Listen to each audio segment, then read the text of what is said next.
Teacher, uh, turn off your microphone and while the presentation is ongoing so that the student could not be affected no, or be not be disturbed.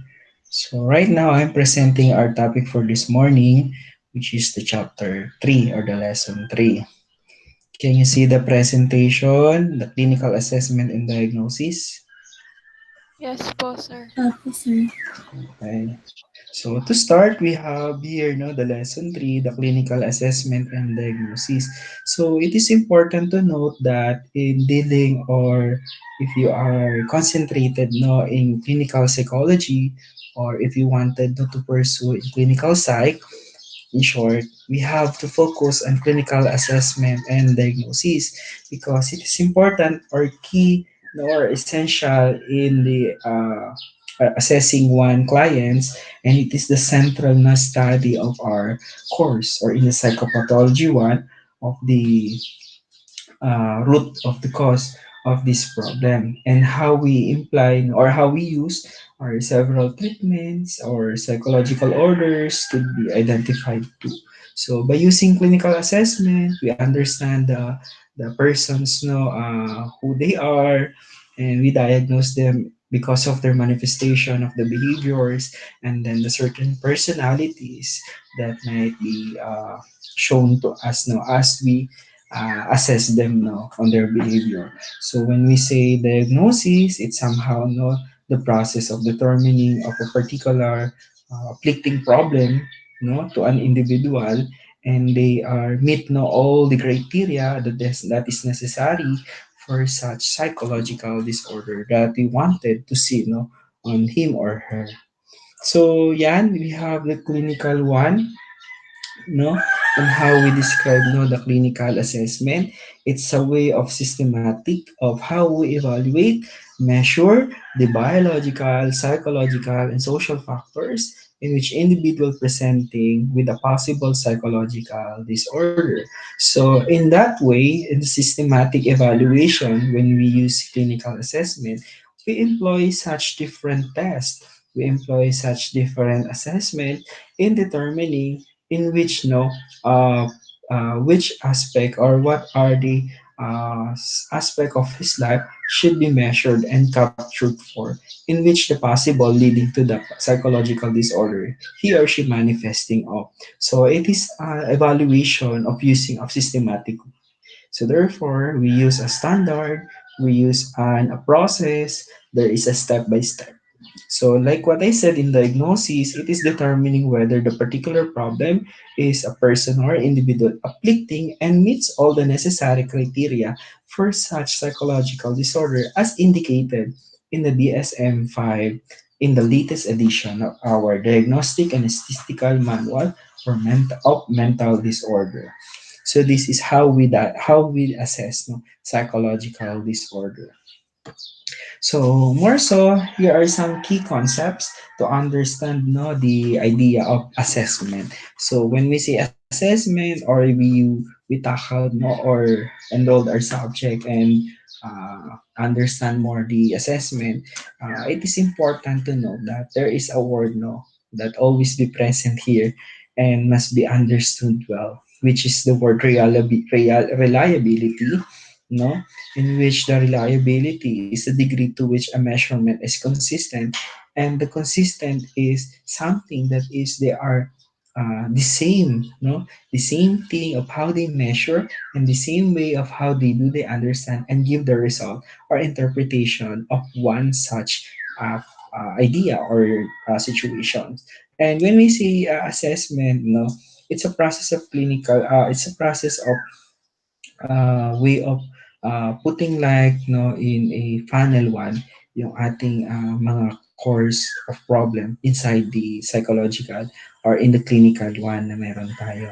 So the clinician will begins na all the informations, and of course this lot of information must be examined, and this lot of information that are examined should be understood no, and interpreted by psychologists or clinicians in the field. And they want me cause no or determine the source of the problem in that collected information. So again, we have here the reliability, and next we have the inter-rater one. So when we say inter-rater one, the consistency of scores between different raters. So like what happened no, in the pageants or competitions, in how they rate no, the candidates or the nominees or the one who is being rated. So these are how the consistency give the scores and the different no, perspective and the raters who provide no, such the way of how they look and give no, an idea of and the scores they given to such one.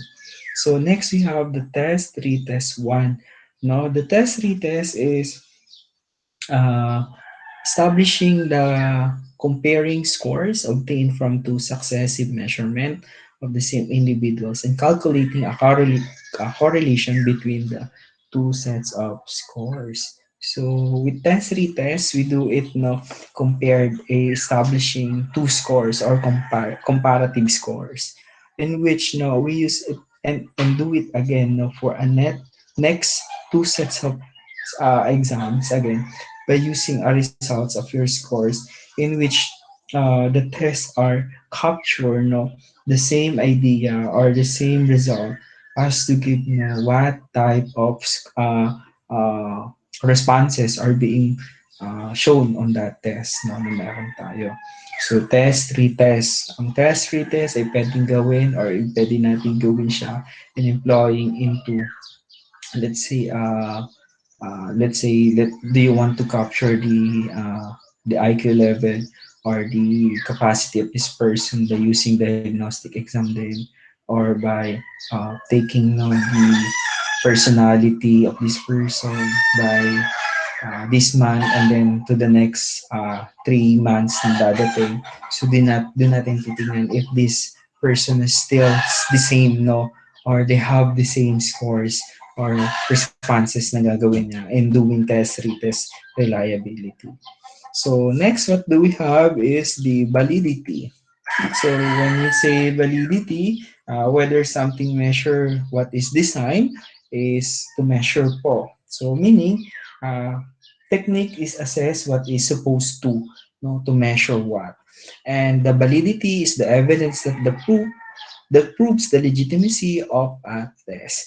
A test can be valid, no, pwede hindi rin siya reliable. Pwede din siyang reliable, pwede hindi siya valid. Pero dapat ang test is valid and reliable to make it standard and to make it useful to somebody who will use it no and to have and get the proper result of the idea of what we want to measure as to what no type of behavior we want to get or we want to see or to assess to. So again, we have validity. So we have types of validity. So we have concurrent or descriptive validity, in which are evidence that shows that the test reflects current performance through the use of another test na meron tayo, or what we call concurrent validity. So sa concurrent validity natin, pwede natin may example dyan is the result from a standard no test and this test, let's say IQ, no, na these are very important or essential, no, or to see no the capacity no, or the mental capacity of a person, then may see or predict how well your assessment tells you and what will happen in the future no when we use this concurrent or descriptive validity on such na test na meron tayo. So that's the way how we use no the concurrent or descriptive validity. And yung predictive allows no or shows that the test predicts future performance through the use of another test that may be used on you no na pwede nating makita like what I said no on the how yourself no or your performance and assessment tells you what or who or what will you happen in the soon or in the future one na meron by using this predictive validity test na meron tayo. So standardization, the word standard, so it should be standardized that the application ensure consistency and every or across different measurements are the same because it is standard. So there is a uniformity in administration, like what do we have pag sinabing ang IQ o ang ating let's say yung IQ test na ginagamit natin ay kung anong gamit from other regions, kung paano siya ina-administer, ganun din natin siya i-administer sa atin kasi nakalagay naman sa manual yon at kung paano gagawin o paano gagamitin yung mga yan sa atin. So we have clinical assessment. So clinical assessment consists of number of strategies and other procedures that help clinicians acquire the information they need to understand their patients and assist them. So doing clinical assessment and uh, in handling or what we call that in the scenario of clinical interview, so alam naman natin kung paano natin sila i-assess and what are the possible or could be a detailed problem or history would get from it doon sa pinapresent ilang problem sana pwede natin kunin. So during clinical interview or yung assessment mo, kailangan nating makita yung mga bagay na yan na dapat nating so like what we have in the clinical interview, yan, sa mental status exam, sa physical, sa behavioral and psychological na kailangan nating tingnan. So these are the aspect that must know and assess the people or the individual na kailangan nating malaman. So yan yung mga strategies na kailangan nating maintindihan and how and use in clinical assessment. So the first one is the clinical. So alam natin ang clinical interview, isa sa mga core ng clinical work kung saan ginagamit siya ng mga psychologists, ng mga other mental health professionals, and through the clinical interview, makakagather tayo ng information from their past or either in the current one na behavior namin na manifest and emotion na pinapakita nila. So it could be in a detailed history of individuals' life and other presenting problem na meron sila. So like yung mga gusto nilang ipakita or gusto nating ma-identify, kunyari yung mga life stress or mga trauma, like that. So although itong clinical interview, sinasabi din dito na ang ating mga kinukuha mga information ay mula sa mga nag-group na cause ng kanilang problema. So kung ano yung mga development na kanilang mga naging history. So pwede din sa mga perspective na kanilang pangyari sa buhay during the education period or history, or pwede rin sa mga religious attitude or cultural concern or other parts na aspect. So to organize yung information na nakuha natin during an interview, yung clinicians daw pwedeng gumamit ng mental status exam na ginagawa. So we have the yan nga, bilang isang registered psychometrician, kayo o tayo po ay tinutulungan na gumawa ng isang clinical report o ng isang psychological assessment with the supervision of our psychologist. So, ang psychometrician o RPM in the suffix name natin, kung ma-obtain nyo to, pasa yung exam in the RA 10029. So, sila lang po yung allow na mag-practice and to use this term na RPM doon sa suffix na meron sila para ma-identify sila ng kanilang profession. So bilang ikaw isang RPM, marami kang kinoconsider din na ano ba yung dapat mong gawing trabaho at hindi dapat. So number one, alam natin dapat paano ang mag-administer. Hindi pwedeng hindi mo alam paano mag-administer ng isang test. At lalo na kung ito isang objective, pwede mo siyang i-scoring. Tama po ba? So titignan natin kung ano yung mga tama at mali in the responses of this person dun sa kanyang test. Then, these tests are called objective kasi sila yung mga may right and wrong answers. While yung personality test, pwede din nila, structured personality test, pwede nilang i-administer yan. So, pwede nilang ibigay, o pwede nilang i-gamitin pang test sa mga tao na gusto magpa-test. So, yung mga hindi lang dapat dyan na gawin ng mga tao na nag-RPM or isang RPM ay yung mga projective test. Kasi yung mga projective test ay hindi po siya basta na ina-administer at ini-score lang po siya. So, kailangan po ng ating psychologists, sila po yung mga nandiyan para ma-administer and scoring po yung test. At we can still assist them para do sa kanilang pagbibigay ng exam. So, katulad ng mga house clip person, katulad ng mga projective techniques, no, na meron tayo ng ink blots. So, later, matitingnan natin yung thematic perception test. Sila po yung mga pwede natin makita o pwede natin masabi sa mga ah, ah, classification ng mga projective test na to. So next, as an RPM, interpreting the results of this test and preparing a written report on these results na meron tayo.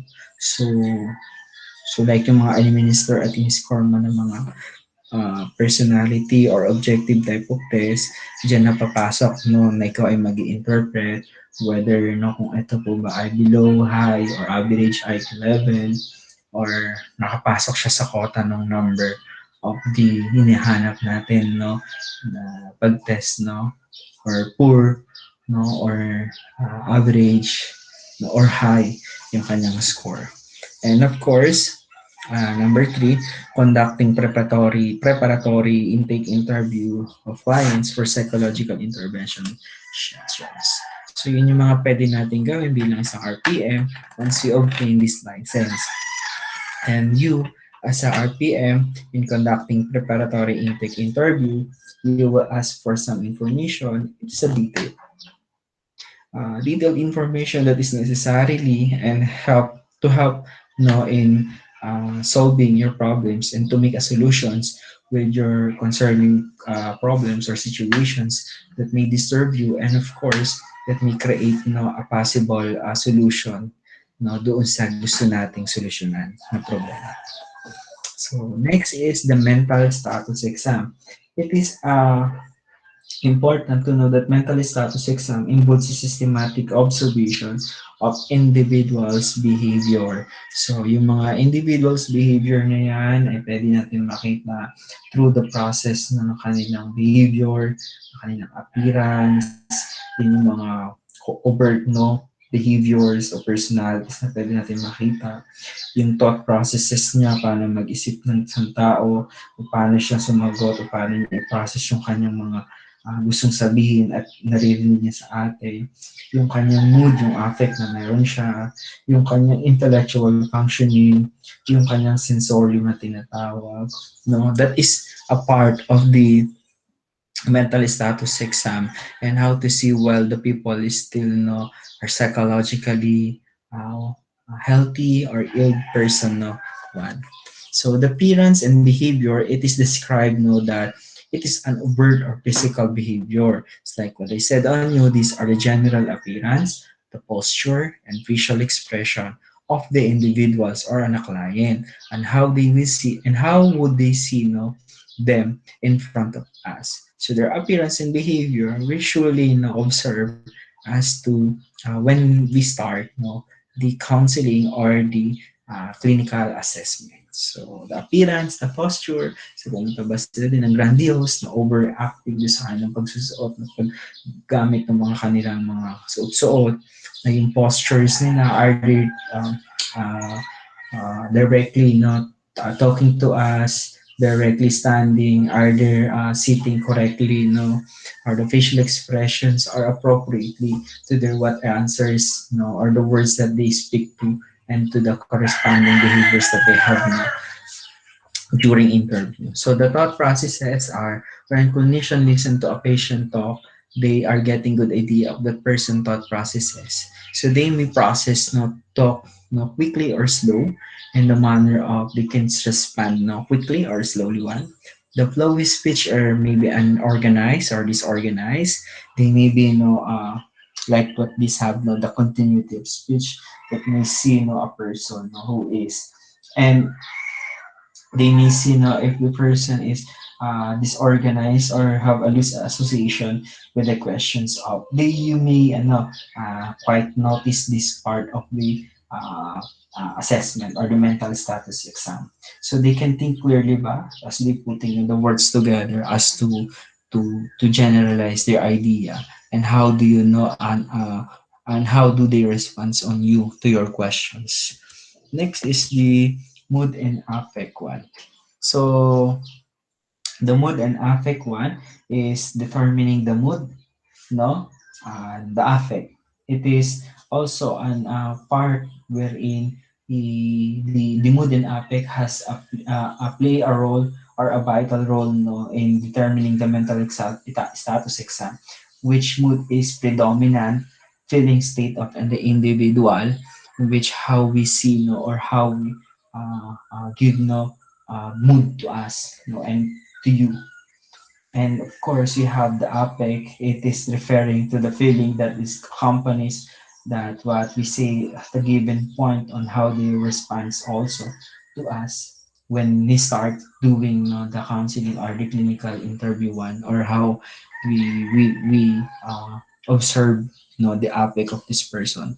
It may be inappropriate or inappropriate, or in the way of blunted or APEC one. So the next is the intellectual functioning. Sa intellectual functioning, it is no to be understood that clinicians make a rough estimate of others' intellectual functioning just by talking to them. So like what they start doing, no, in the clinical interview, they are asking for some important, no, words, or they are just talking with them, no, with some words that are might be not familiar, or may not be on a way of uh, may cause no a problem, not may cause of not good intellectual uh, assessing, no, a person. And when you say intellectual, it's more on the intelligence, no, that you are noticeable, that might be deviates from the normal, like in the appropriate age that he have, or how he responds to. So like yung mga bata, so therefore once you ask them, no, more on adult questions, then they cannot be answer it too well. But if the person or the client is old, or in the adult one or adulthood na, then therefore once you ask for a questions in adult form, then they can grasp it easily, no, because they have the capacity to grasp the idea and to answer you well, no, at the same time. So next, what do we have is the sensorium, in which the sensorium term refers to our general awareness of our surroundings. So these surroundings are refer, no, to our orientation, or are we oriented, no, times three. So these are what does an individual know what the date is.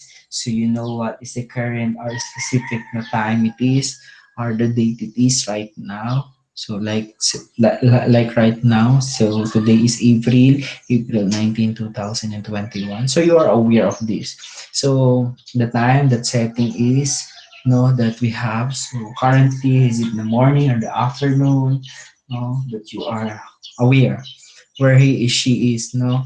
Or kung nasaan siya at alam niyo ba yung pinuntahan niya, o yung mga bagay na yan, kung saan siya, nasa saan niya yun, no? For they are oriented to.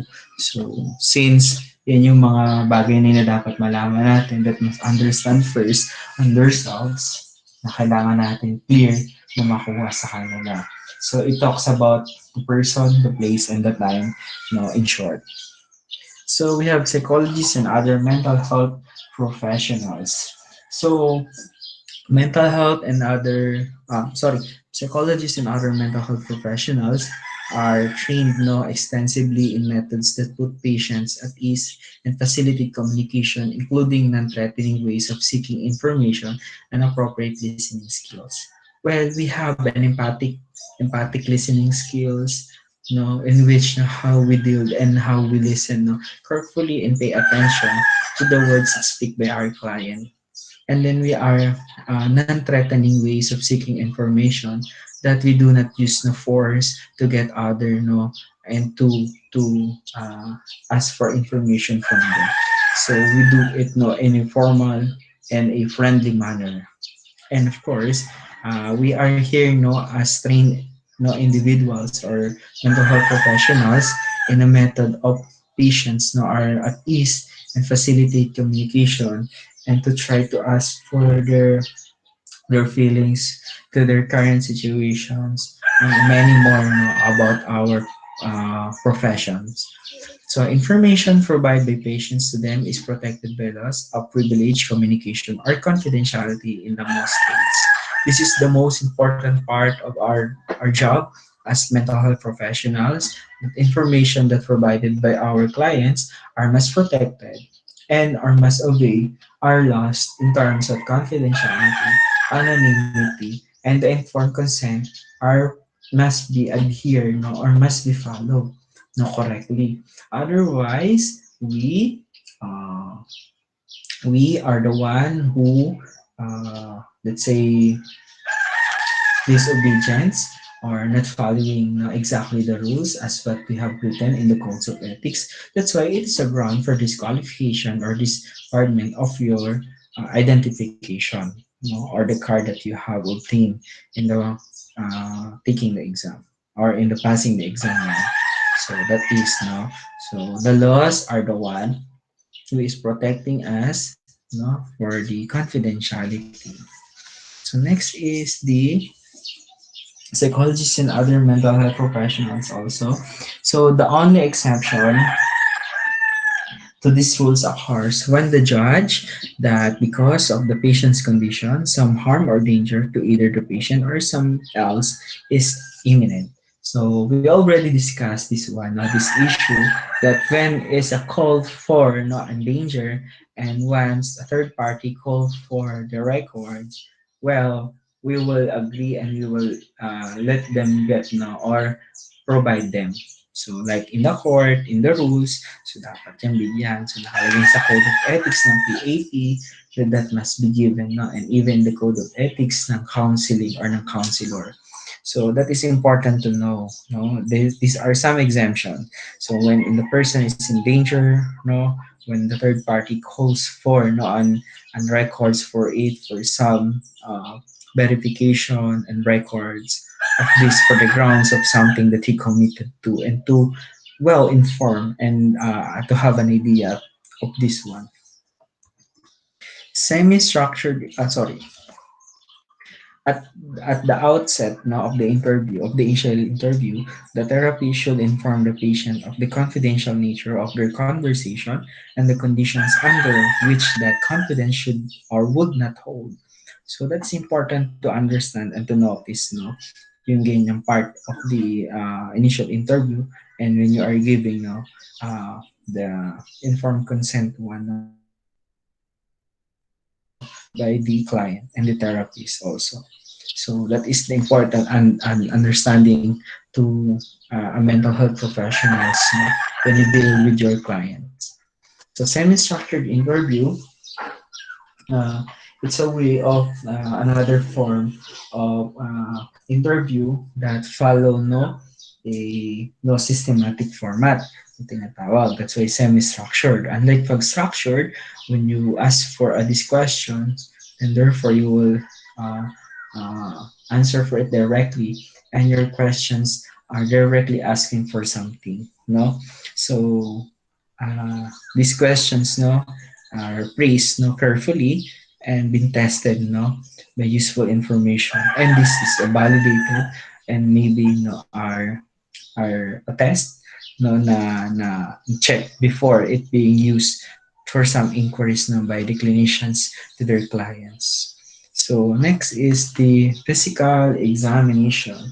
Why is it important that physical examinations to the mental status exam of our client? So the mental status exam, many patients without problems first go to family physician and are given a physical, yung mga laboratory test. So because of that, we truly understand the problem of a person if she is suffering from a physical or psychological problem. Once the person is in trouble or have a ill with the physical, then therefore he must address in the physical uh, treatment that must be applicable or must necessary to him or her. So, like also in the psychological one, must be addressed carefully and appropriately. So next is the behavioral assessment. Uh, the behavioral assessment, or sorry, let's go first with go back first with the physical examination. To add, I have forget that the physical examination is the physical manifestation of some problems with the physical problems through the use of laboratory, and physical exam. So we might see some certain psychotic symptoms, including delusion or hallucinations, might be associated with the development of brain tumor na meron tayo. So that might be observed on that one.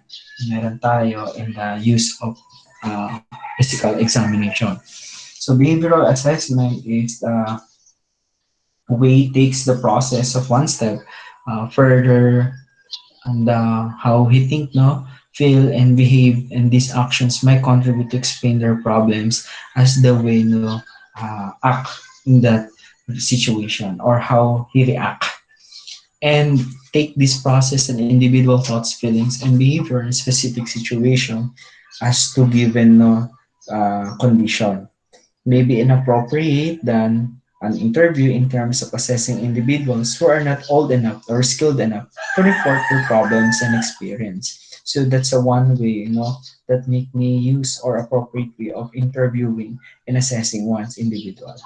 And behavioral assessment usually focus on the here and now, no, that we're not focused on the past.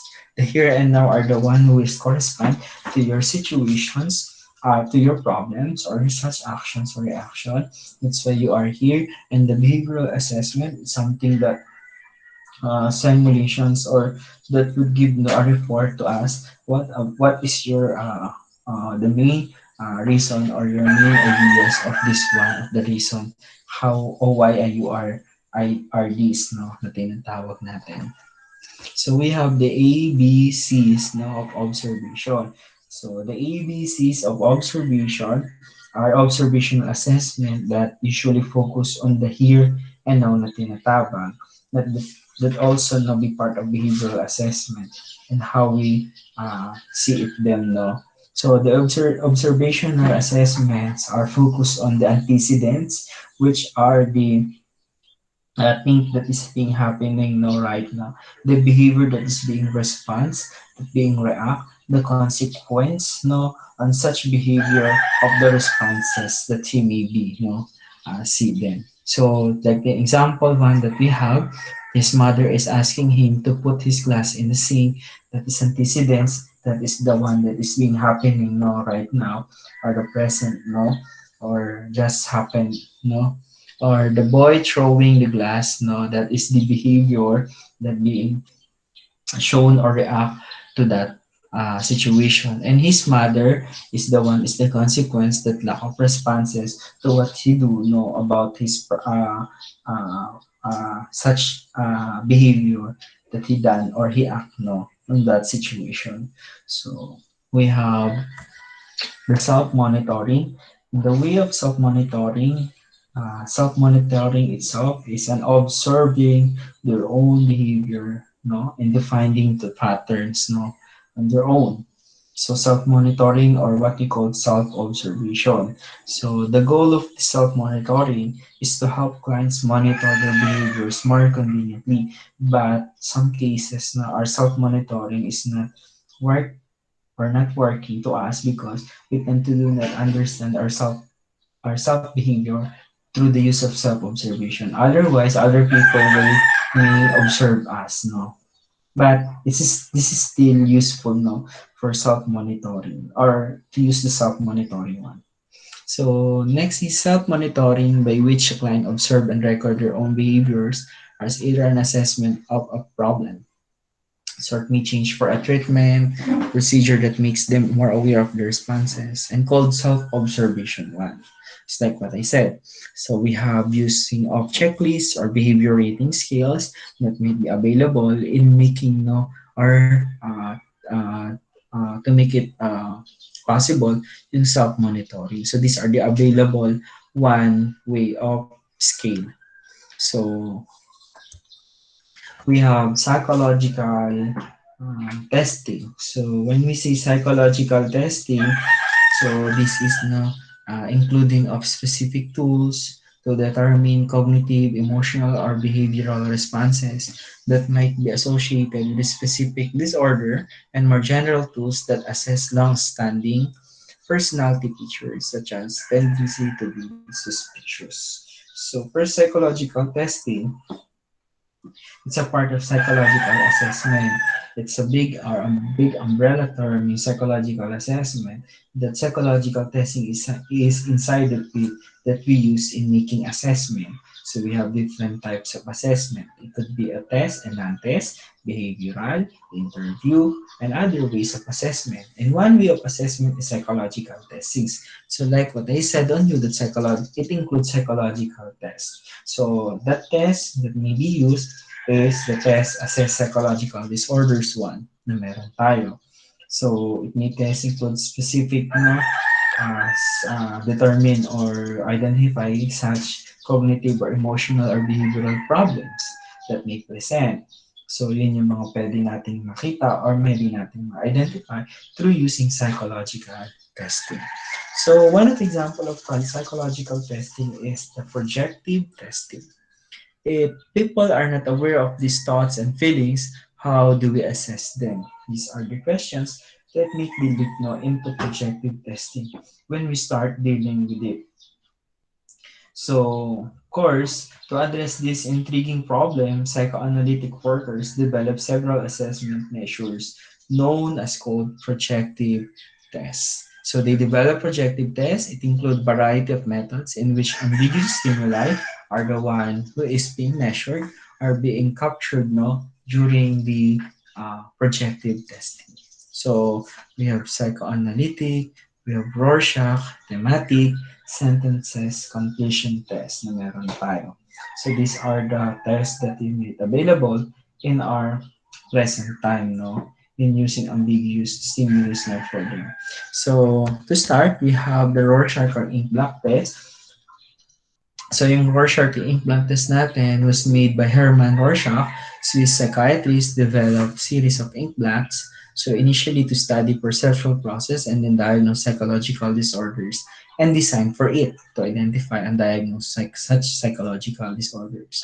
So because it processes the perceptual process of an individual, they present no and 10 implant pictures no that which no the Rorschach implant test is the one used in the early times in the projective test.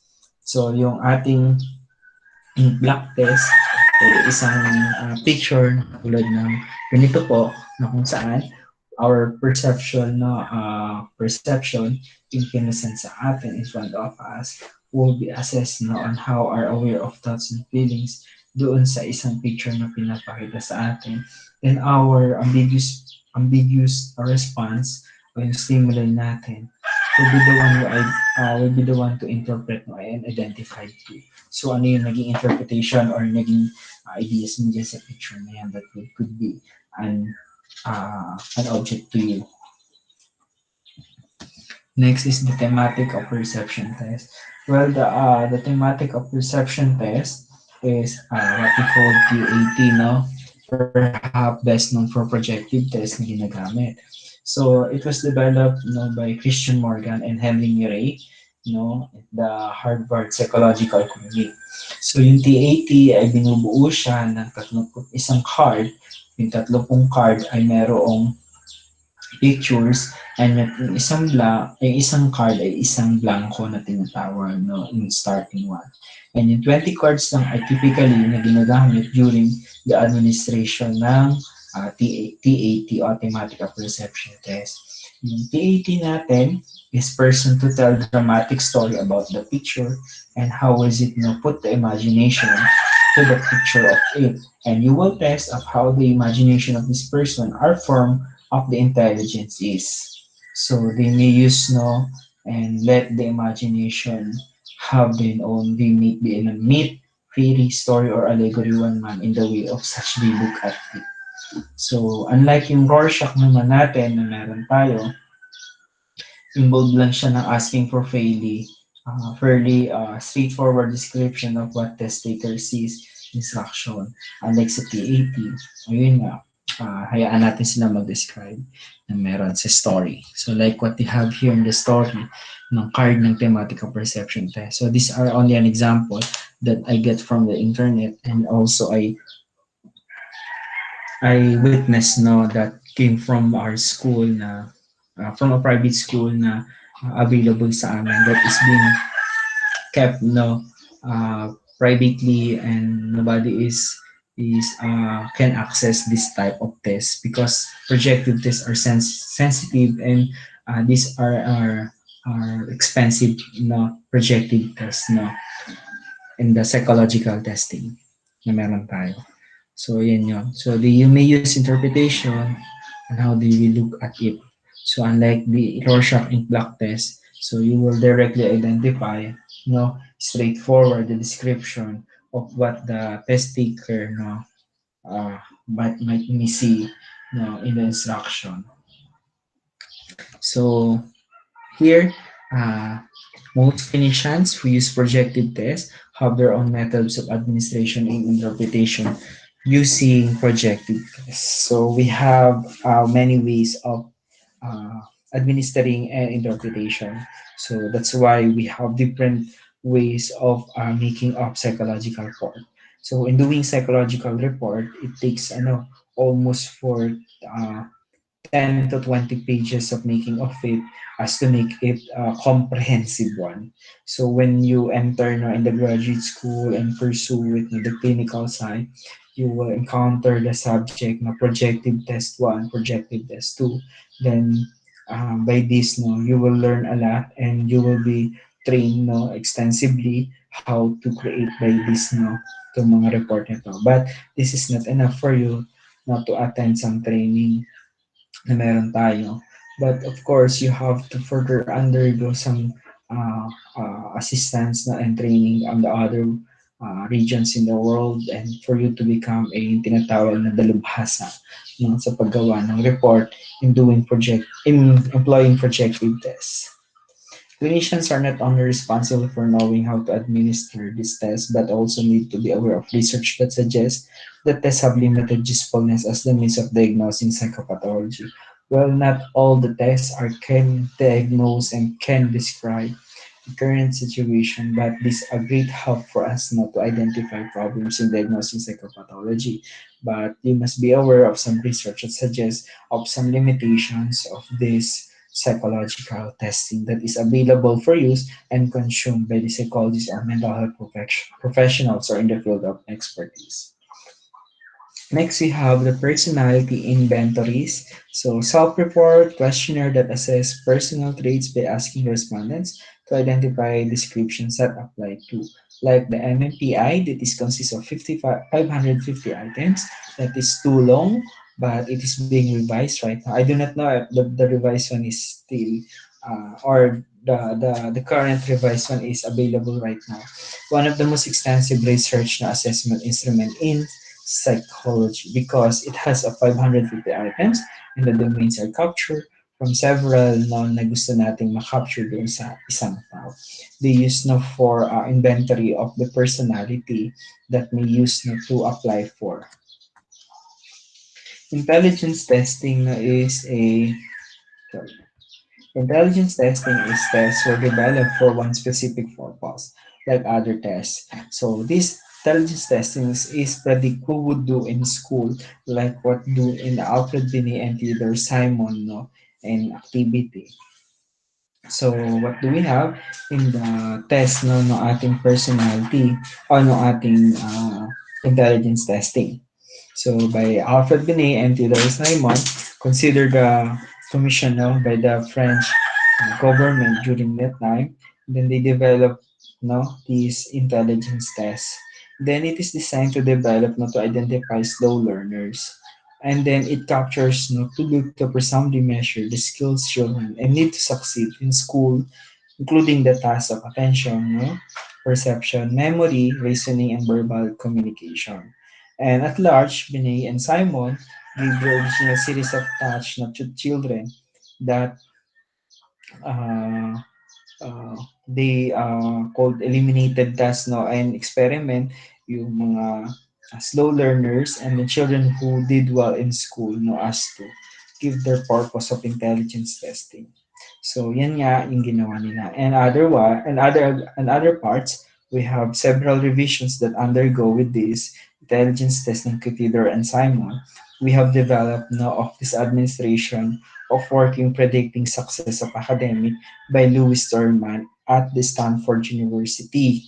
So at that one, he revised na yung version ng kanyang test na meron tayo and used for United States. And that became known as called a Stanford Binet test. Next is ayan, the how to measure the evaluation of intelligence. So intelligence quotients or what we call IQ, no, is uh, initially how computed is the formula for intelligence quotients are IQ intelligence quotient, MA is the mental age, and the CA is the chronological age or actual age. Formula is IQ is equals to mental age over CA times 100. So a person scores compared only with scores with others at the same age that we have. So IQ score then is estimate of how much child's performance in school will deviate from the average performance of other same age that we have through that. So that scale no, na ginagawa natin, makikita natin how you know are perfectly with your age and your such intelligence that you have. So yun yung meron tayo. So your mental age na meron ka should be proportionate with your IQ level and your chronological age. Dapat or average or in the ano po yan, in the correct no, or in the good state. So that's the lower than average IQ score means a person's not intelligent.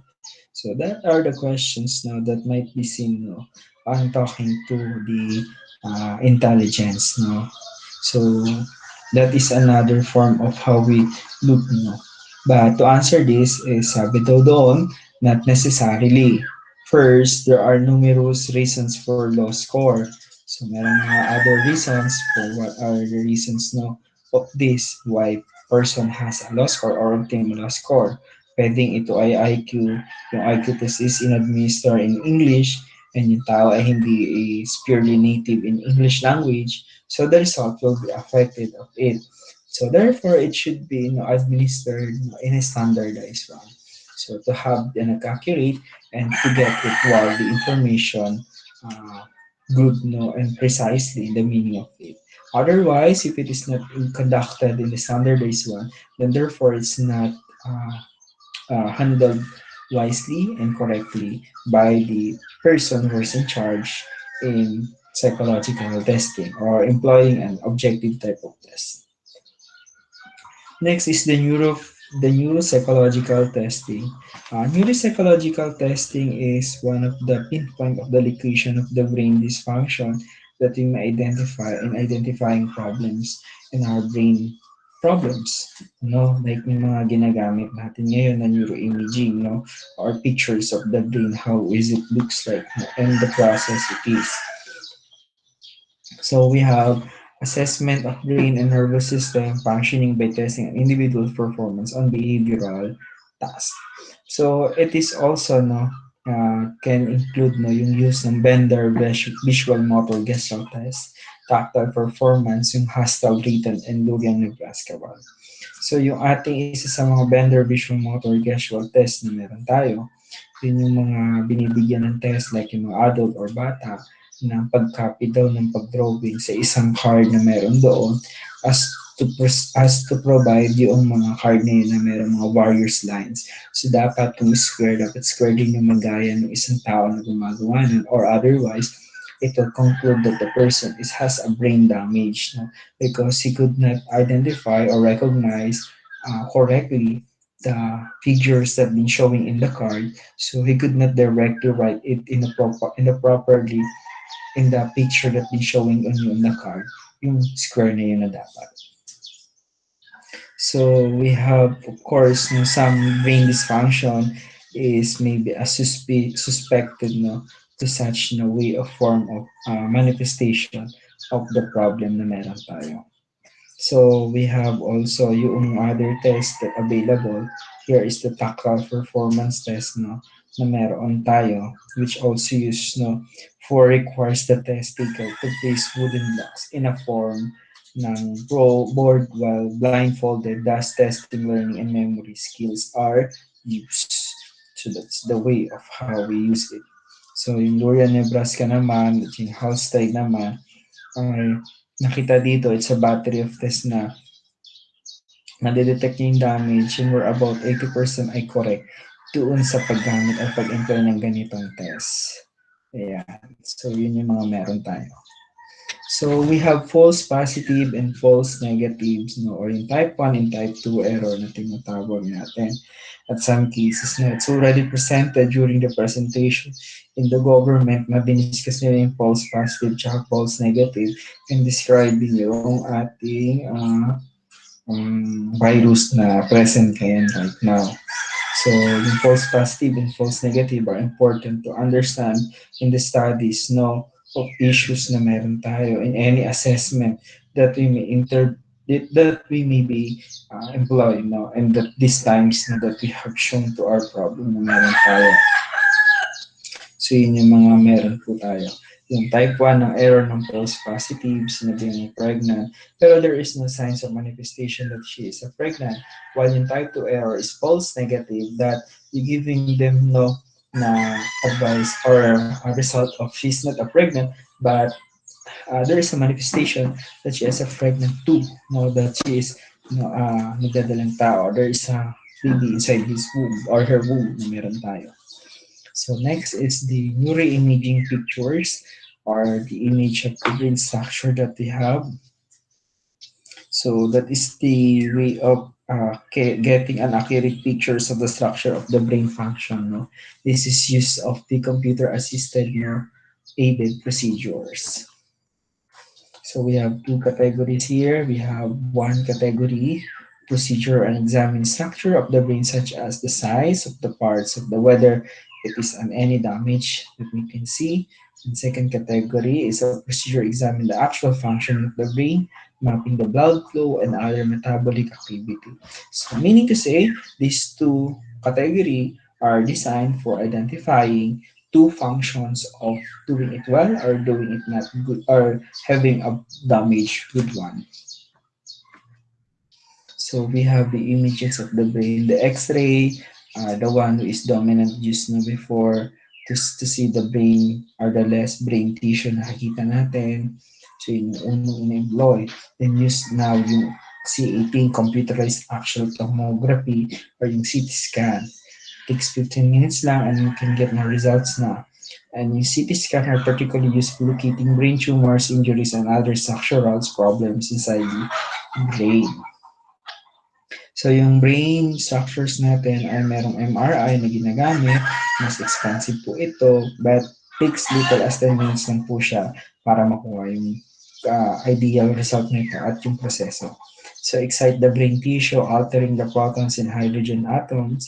People who are somehow claustrophobic often cannot tolerate MRI kasi bawal siya sa mga closed spaces. So yung mga claustrophobic na merong ganitong scenario or mga problem, sila yung mga tao na ay sa mga closed spaces at mabilis silang tatakot ang natitense sila.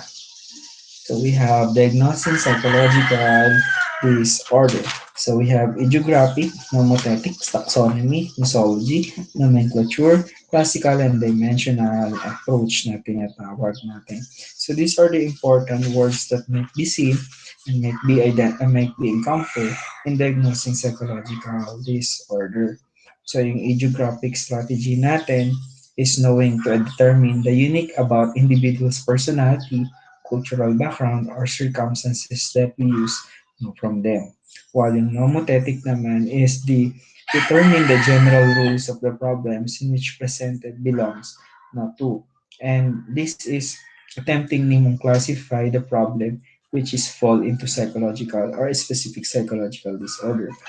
While yung ating namang taxonomy classification na tinatawag natin is entities for scientific process no, na ma-identify natin in which the subjects no, of the psychology is fall into what. So, yung taxonomy natin, system of psychological or medical phenomena magpo-fall. Or we use the words nosology as to refer to psychological and medical phenomena or disorder one na meron tayo. So all of this diagnostic system used in healthcare setting and we use it now for some others no, na meron tayong possible use of this. So nomenclature describe the names of labels, disorders that makes nosology na meron tayo.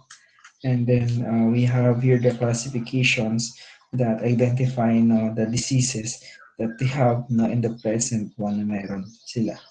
So the classical and dimensional approach na meron tayo and different ways of identifying of such now that is presented to. So a caution about labeling and stigma. The label may acquire o yung pag-telling them no, to give it them a name for this problem or psychological problem. We must see to it and to look at it na yung mga proper or right way of identifying the problem ng mga clients na to. So, baka kasi magkamali. So, we have mga obsolete term like yung moron, imbecile, idiot, no? Na meron tayo. So, these are the term no, that are not uh, right now useful or not being used no, to people who have problem with this no, kind of situations na pwede natin ibigay sa kanila. And then, yung alam naman natin, it's about intellectual capacity nila that could not be adapted into a normal one no? Because of their fall into that one. We have mental retardation. So we use it no for identifying no, the label of person who have a problem with psychological disorders. Then they may use no, mild, moderate, severe, and profound in intellectual disability na meron tayo. So yun po yung mga other terms that we may use no, for people with have problems or with psychological disturbances sa kanilang sarili. So that will be the end of lesson 3 and then we will proceed to lesson 4. Stop sharing.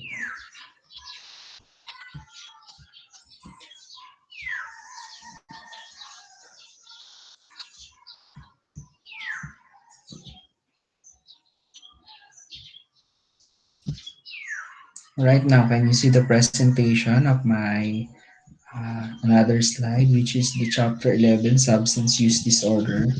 Yes po. Yes Opo. po. Okay po. So, we still continue, no, and still recording pa rin yung ating discussion. So, it's already 11:22 na po, and medyo maliit na lang yung time. Anyway, we have another topic. So, we have the substance use disorders, no, that are very much important to understand. And why is it not the first topic that you should encounter in uh, studying abnormal psychology? Well, definitely, it has no an impact or has it a role no in our psychological condition right now. Substance are really the one who alter our behavior or personality in such a way of what we're doing right now, and it influence our mood no, and it can increase no of our uh, or it can boost our ano po yung ating ngayong ginagawa, or if you feel no not or too lousy, if you want to make more stronger, or if you want to make feel alive, or you have to stimulant no, then you drink no and stimulant one na substance. So the drugs is used to wake up no, like how we use the coffee, drink a cup of coffee every morning once it is not being uh, uh, consumed no, by the morning, or we use it no, or by the afternoon, or getting in the night one. So we may in my experience, no, na we can see na hindi tayo makatulog or there is a delay of our sleep, no, na pwede natin makita by using of coffee, no, because this is a stimulant and that's the time we need to sleep or to rest, no, or to get in the bed, to get in the bed. So drugs also used to stay alert throughout the day, like the cigarettes and sa soft drinks na meron tayo na pwedeng makita natin or present doon po sa ating mga iniinom o ginagamit. Like the nicotine and sa soft drinks na energy drink na meron tayo doon sa kinakonsume natin. So yung use of alcohol is to relax. So for us, no, to feel depressed and to feel no and such the feeling no na yun na pwedeng mag-cause ng relaxation through the use of alcohol. And drugs also used to reduce pain, no, na pwede natin gawin as to use na yung drug na aspirin na meron tayo. But reported in the US, no, that substance use are highly used or highly cost, no, that and kills no many people also. So substance and additive disorders are associated with the abuse of drugs and other substances people take to alter to what they think and feel and behave at the same time. So yun yung mga meron tayo in considering the uh, alcohol, all the substance disorder. From the DSM-4TR diagnosis, it is now proposed to DSM-5 diagnosis that it should not be substance abuse or substance dependence, but should be use substance use disorder, where actually other clinicians or other parts in the world, they use addiction. Addiction is not a good term to identify people who are inclined in substance use disorder because it connotes something negative to these people. They are not addicted. They are the one who suffered from substance use disorder, which cannot be controlled and cannot have no a good no a result of it. And later on, it will become no a disorder for them to identify it as the substance use disorder as to use like for example yung alcohol as to describe yung alcohol dependent disorder na meron tayo. And yan, sinabi ko nga kanina, addiction, severe substance use, no, disorder na meron tayo. And because of that, we are too much na dependence of using of it so that there is a severe substance use of it. Characterizing by having more symptoms, tolerance, and withdrawal as to give no, an addiction one na meron tayo. When you say tolerance, the larger the doses the substance needed for desired effect that must needed to have no an effect or significant effect. And withdrawal, it's something that we taken away on our body as to not to use no and give it a physical or negative physical reaction and psychological effects that we may impact to us. So like yung mga cravings sa mga paggamit ng smoking, ng nicotine. So kailangan nila lagi yan. So that's why we invented right now yung chewing gum and altering our pleasure from using nicotine, no? So yun yung mga pwede makita and using in the withdrawal and treatment that we may apply. So yun po yung mga possible. So what do we have more is the major substance use disorder or the alcohol use disorder. Well, before going on that one, there is a levels of involvement of using drug and there is a unique effect of similarities in way they use and how the people use it and become no harmful not to them. So yun yung mga pwede natin makita. And people who are under of this mga substance are referring to chemical compounds na meron tayo in which are psychoactive substance that again can alter our mood, our behavior, or both no na meron tayo. So we have here the effects of the abrupt withdrawal of alcohol use in heavy user. So there is a dramatic, feeling anxious, depressed, weak, restless, and unable to sleep one. We have also used polydrug, involves use of multiple drugs, alcohol, and nicotine. 80 to 85 of people who use alcohol are smokers or more inclined to involved in using alcohol na meron tayo. So we have use of substance. It could be an ingest, no, or a moderate no amounts of or significant interval with social, educational, or occupational functioning one of us. So these effects of abrupt withdrawal alcohol use in heavy user might be seen no, to them. Significantly can interfere na meron sila. So they are not the so they are might affect no yung kanilang this life functioning or aspect of functioning of life na meron sila. So yun yung mga meron tayong pwede makita on them. So next is the prevalence and cause of alcohol abuse and dependent. So alcohol use is frequent among college age and adults. So unlike like us now in the Philippine setting, most of the Filipino college students are dealing or engaged now of using or frequent using of alcohol. They are some are occasionally, there is some use it na for some reasons to forget the problems or whatever it is na they use it no. And more men than women have problems with alcohol, but more than males are engaged to alcohol use and get in trouble with that. Binge of using and heavy use of drinking are lowest among Asian Americans as to report in the research. Alcohol use disorder are common with several personality disorders like mood, schizophrenia, and anxiety disorder because there are some similar with them in the manifestations na sila. When you use alcohol or you are under the influence of alcohol, you can be delusion or hallucinate something that will lead to schizophrenia or show something like a schizophrenia pattern. Diba po? Yung mood disorders natin, they can be hyperactivity, no? And the mood disorders that they have is maybe a depressed one, personality disorder, maybe a low breaker, antisocial that we have, and many more that could comorbid with this, no? And other parts, no? So for the meantime, and we have the short-term effects of the alcohol that we have, no?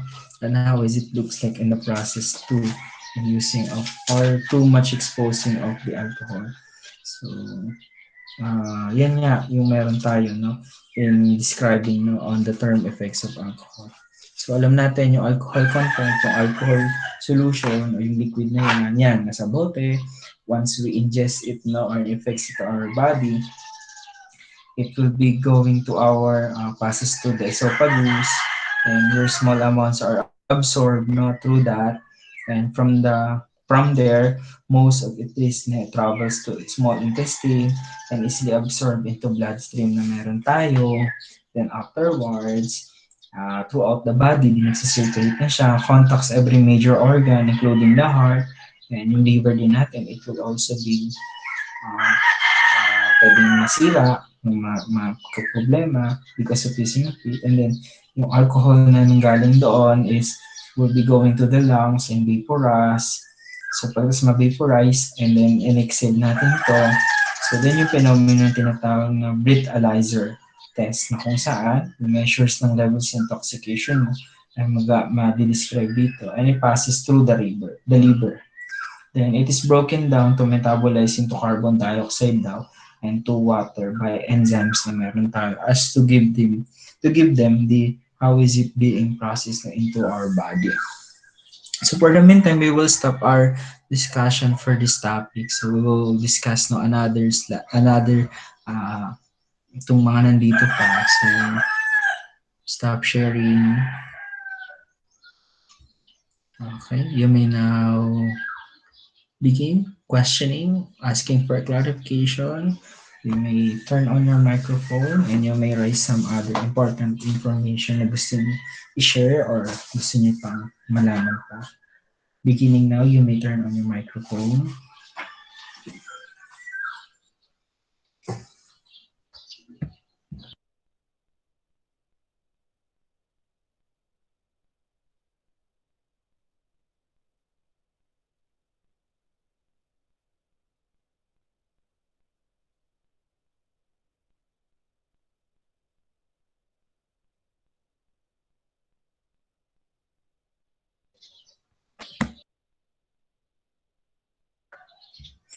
Hello, good morning. So we have here now a message from Kate. A question of, Sir, when it comes to psychological testing, How can we say po na 100% sincere and honest po yung sagot ng test? Ah, yung test po natin ay dinesign for standardize. It follows several uh, reliability and validity tests. So to tell you more, through the using of it, yung measurement and evaluation, it the one who will be described the accuracy of the test that is valid and reliable one dun sa makukuha natin result. Well, actually, you may use other batteries of tests to test the reliability and validity of such tests that you have undergone before to identify if it is really getting the correct information and data that you acquired from the first test that you have given on you.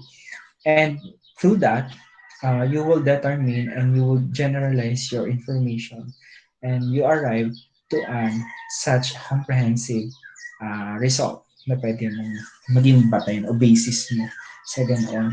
Then, sabi mo nga dito, how can we say 100% sincere and honest po yung nasagot ng test? Ah, nasa sa'yo naman yun eh, kung ikaw suseryosohin mo yung test o hindi. Kung alam mo naman yan, yung test na is for employment at kung yung test na is for academic or for some uh, best or for an important reason, then therefore answer it with all your honesty. Ako na hindi or pinaglalaroan lang. No? A test is a one way of measuring of our attitude or personality and even our intellectual capacity or functioning as the way how to describe who they are and how our personality arrive to that one or that way. So yun yung mangyari. So hindi naman ano po no tawag dito na na tawag dito po. Hindi, sorry.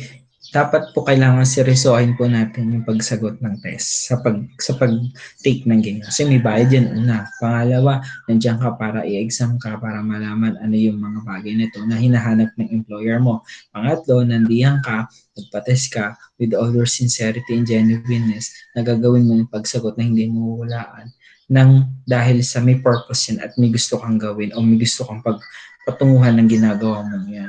At higit sa lahat, bakit ka pa pumunta dyan kung ang reason mo lang naman ay para paglaro? No, it's not for a play, for any ano po, playful reason yung gusto mong gawin. So, it is a test that is measure something and designed for that must sincere and honestly answer it for the sake of the result na pwedeng lumbas niya. Kasi pwede maging basis on your hiring, on your selection, or what type it is. From Grace, Sir, ask ko lang po bakit po iba ang kape ay pampagising or papatanggal ng antok. Pero po sa akin, baligtad po ang effect. Mas lalo po akong inaantok. Curious lang po, sir. Thank you. Merong mga adverse effect na ganyan. Dagdagan mo pa siguro, kulang pa, or merong mga some psychological conditions or other aspect that you might be affect not only in the coffee. So, try to see it no and other aspects na meron ka. So that maybe also see it no, as an other conditions or underlying na pwede natin makita. Not solely on the coffee na meron lang tayo. But coffee is designed no, and the most widely ano po, uh, na iniinom po ng mga tao as to make no yung tinatawag natin pong pampa-stimulant or pang-increase ng awareness, alertness natin o pampagising po no, para sa atin sa ginagawa natin ay nating katulugan. But too much of that may cause palpitation. Huwag mo namang gawin yung sobrang dami or too much of putting no, coffee in your drinking one. So, make sure, lang po, regulate lang din. At saka baka mamaya, hindi naman po ka regularly nagamit or let's say kung ganun man, dapat gawin natin. Like 4 cups a day, okay lang sir. Sana ano po, early in the morning ng pag-wake up natin, yun lang. Sa tanghali, kung gusto mo, pwede naman. Pero yung 1 cup ano po ng coffee a day, pwede na po ano po yun, stimulant in the whole day po natin. So, kung yun ang gusto mo. Pero siguro if mix ng milk, nakakaantok pa rin siya.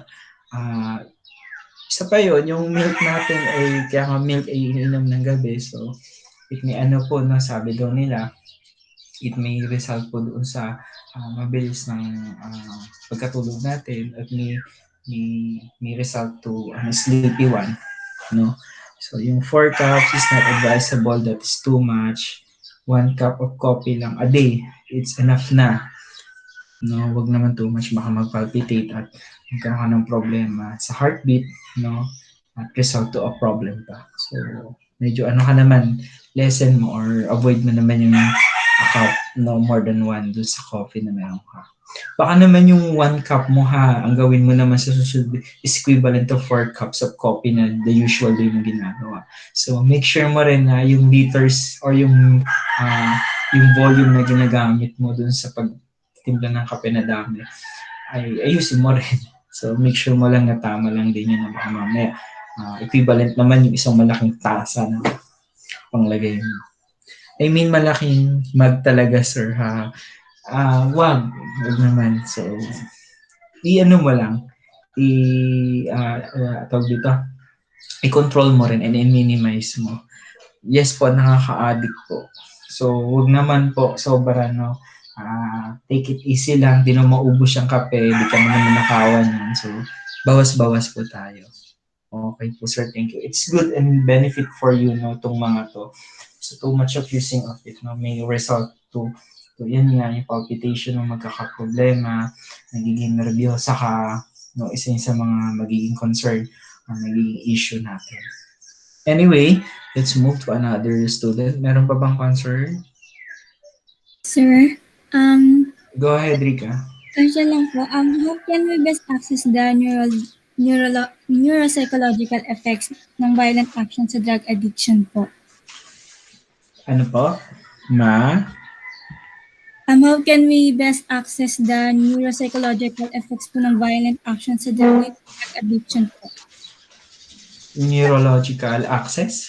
Effects po. Effects? Opo, sir. Sa? Violent action po. Paano, ano po? Paulit-ulit po. Medyo choppy. Sir, chat na. Ulit po.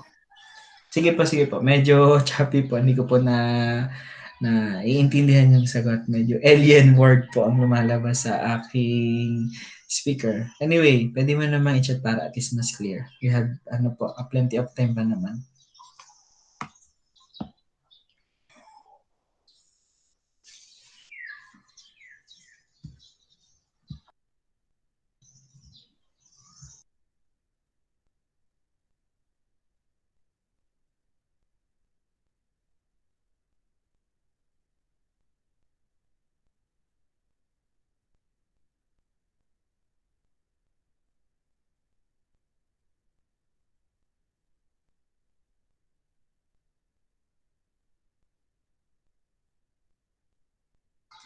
Alright, we have a question from Rika Joyce Pamarin.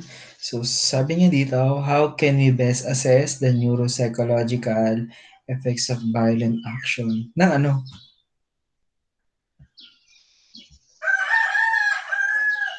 Ng drug addiction po. Paano natin? Yung best, sabihin na natin, wag na muna natin gawin yung best, but what are those ways that we can be used or some of the present, let's say, treatment that may be applied to neuropsychological effects of violent action and drug addiction. Pwede natin silang after po kasi tawag dito, pwede natin kasi silang withdrawal doon sa kanilang ginagawa. Pero hindi naman basta agad yun kasi merong long-term significant effect yun. Katulad yung sabi ko sa nicotine, that's a form of addiction, yung smoking, yung alcohol, sa form of drinking, no, and magkakaroon ka ng alcohol disorder. So, ayun yung mga some of several reasons bakit. And yung best, hindi nga po pwedeng mangyari. Pero, we can still do our best. Yung mga possible ways na pwede natin gawin. Walang best, walang perfect such one way of solving a problem about the effects of violence and the effects of drug addiction. it's a lifelong process na gagawin natin. Like for those people who are exposed or too much of using of it, or for the long run of their life or time, yun yung ginagamit na nila. So yung withdrawal, may cause problem. Sir, when it comes po sa mental status exam, may po ba pagiging judgmental yung mangyari, especially po dun sa category ng appearance? Well, as you as a normal individual, you will be ano po no, showing yung normal norms, yung normal person, how a person uh, let's say how a normal person will act in the normal situation.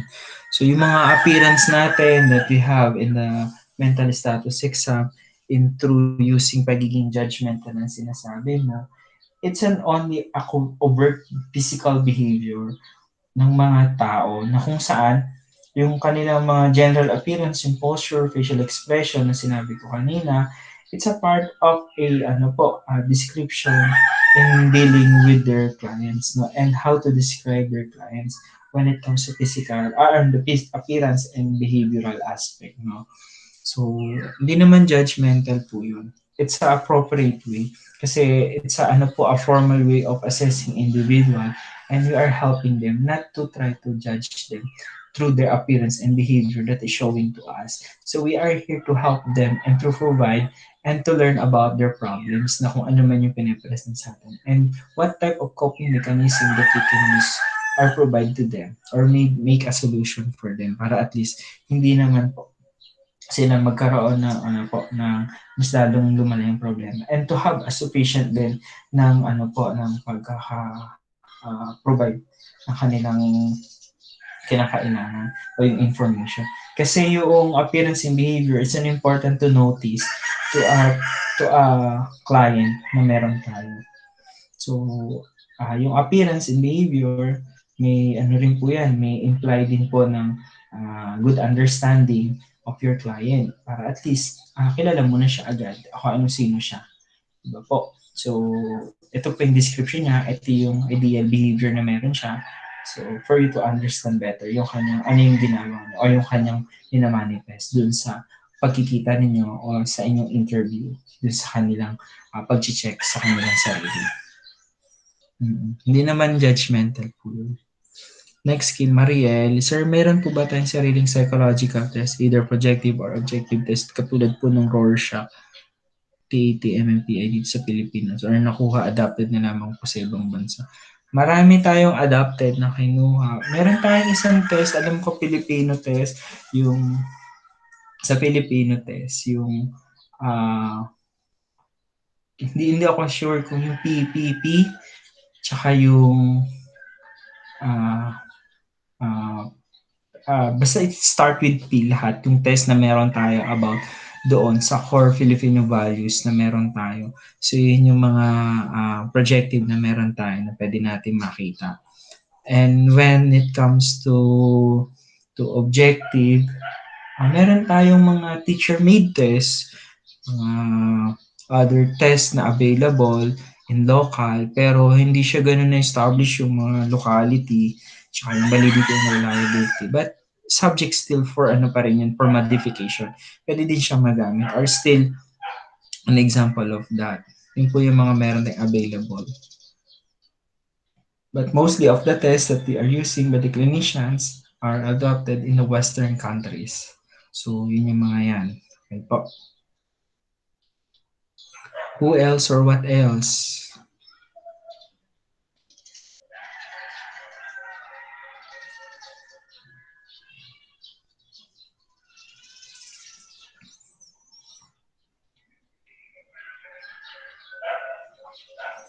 Okay. So, no one is asking no in our chat box. So it's already 11:50. Do you want to end early or do you want to still ask more?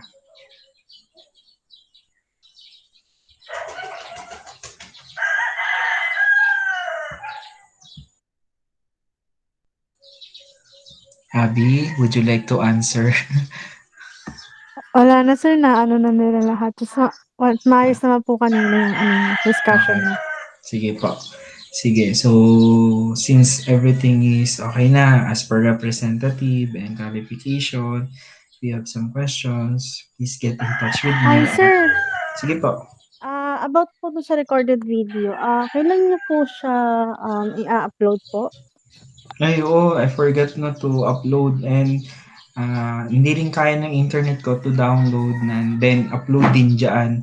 As para ang tatry lang natin is to send the link then ask for ano po consent para i-open ko po. No, ganun po yung gagawin ko para pag nag-send ako ng link, ano nyo na lang po, ask po kayo Okay. ng Hindi po consent. siya kaya, sir, sa Google Drive, ganun po? Mga ganun. Yun nga, ganun ang gagawin yung Ganun link na lang bago po. i-open, bago i-ask Okay kayo po. ng information. Ang problema kasi pag dinownload ko siya bago upload ko ulit. Ang bagal ng internet, ginawa ko siya. So, tatry ko ulit pag lumakas na kasi yung internet mo. No, medyo dependent din kasi tayo sa connection natin. Thank you po. Sige po. Thank you rin sa ano po, concern no at na-address din natin po rin yun agad. Pasensya na, medyo may delay lang po but make sure and mag-double time para tayo dyan sa mga Okay lang po, bata. sir. Thank you po Okay lang ulit. po, sir, kahit link po. Malaking bagay na po yun. Opo. Sige, next time. Yeah. So for the meantime, we will stop and end na po. Let us pray the closing prayer. The Father, the Son, the Holy Spirit. Amen. Glory be to the Father, to the Son, to the Holy Spirit, as it was the beginning, is now, and ever shall be, world without end. Amen.